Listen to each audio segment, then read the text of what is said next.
What is the absolute best way to sell your rental property? That's coming up next.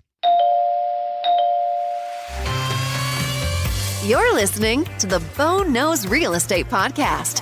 Tips and advice for home buyers, sellers, and owners. With award-winning RE/MAX agent, Bo Kaufman.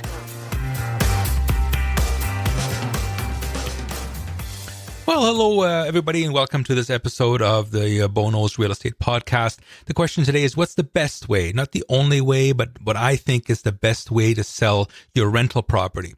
And in my opinion, you start by moving the tenant out of the property. Incentivize them by offering to pay for their move, offer them the use of another property, maybe help them find a suitable place. But do whatever you have to get them out of the place so that you can sell it empty. In today's episode, I was going to explain my reasons for doing so, for telling you, for advising you to move the tenant out. But the episode would have gotten too long. So we're going to deal with that in another podcast entitled What Not to Do When Selling Your Investment Property. So for today, let's assume that you agree and you're on board and you've successfully moved the tenant out. So what's next? Well, first, the goal is to make this home as attractive as possible to a home buyer who wants to buy it for themselves, not another investor. Now, the reason for that is going to be explained in that other podcast episode. Depending on your price range, your home may well appeal to the first-time home buyer. So let's get it ready. You start by hiring a handyman or a painter, and let's get fresh paint in and out, fresh carpets, replace old lights and switches, fix anything that's broken. Modernize, but within reason. So if the kitchen is 20 years old but still looks good, don't replace it. But if the toilets are stained and gross, replace those. Next, call a professional stager and stage the home. They know how to make a small bedroom look bigger, how to accentuate the positive while minimizing the negative. Here's a little side story to explain that. A little while ago, I had a bachelor suite for sale. For those of you who don't know what that is, it's literally a very small space that has living room, kitchen, and bathroom. That's it. No bedroom. So it was up for a while, and the owner, the seller, didn't really want to spend any more money. So it was clean but not staged. And potential buyers were having trouble imagining living in a suite without a bedroom. So it remained on the market for a full year. Then when the listing expired, we relisted it. And the seller finally took my advice, and we hired a stager who showed the possibilities of this cute, quaint space. By the way, cute, quaint means tiny. This place was like 425 square feet. The results, it sold within 10 days. Staging does work. Okay, back to your rental property. It's been fixed up, painted, somewhat modernized, staged, and it's ready to go on the market. So call your listing agent, put it on the MLS, and show it to the adoring buying public.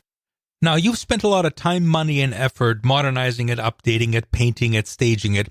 Make sure your agent takes proper photographs. Better yet, make sure he hires a professional photographer to show this house in its best light to attract as many buyers as possible because you want to sell it quick and for top dollar.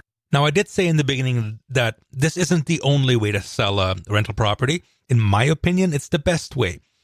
But if you can't afford to be without a tenant for 2 or 3 months, which is what it's likely going to end up being, I understand that and I respect that. However, I feel so strongly about this that I rarely take listings that have tenants in them because at the end of the day, I believe you're going to be underserved. You're not going to be happy with the results. And I know that you can get a lot more money doing it this way. For my list of reasons of why you don't want a tenant in there, check the next episode, which is going to be entitled What Not to Do When Selling Your Investment Property. And if you've enjoyed this episode, please subscribe on your favorite podcatcher or go to boknowspodcast.com. Till next time, bye-bye. Are you thinking of selling your Winnipeg house or condo? Work with the listing agent who goes beyond the MLS. Bo Kaufman of RE/MAX Performance has a marketing plan that is second to none. Book your free marketing plan and evaluation today. Bo knows real estate. You've been listening to Bo Kaufman of RE/MAX Performance Realty. Are you thinking of buying or selling a house or a condo in Winnipeg? Call Bo at 204-333-2202. Remember, Bo knows real estate. This has been Bo Kaufman, RE/MAX Performance Realty. I really hope you've enjoyed this information. Here's a couple of more videos for you to enjoy. Also another chance to hit the subscribe button and the little bell beside it. That way you get notified of any of the new videos I'm putting out. Until next time, bye-bye.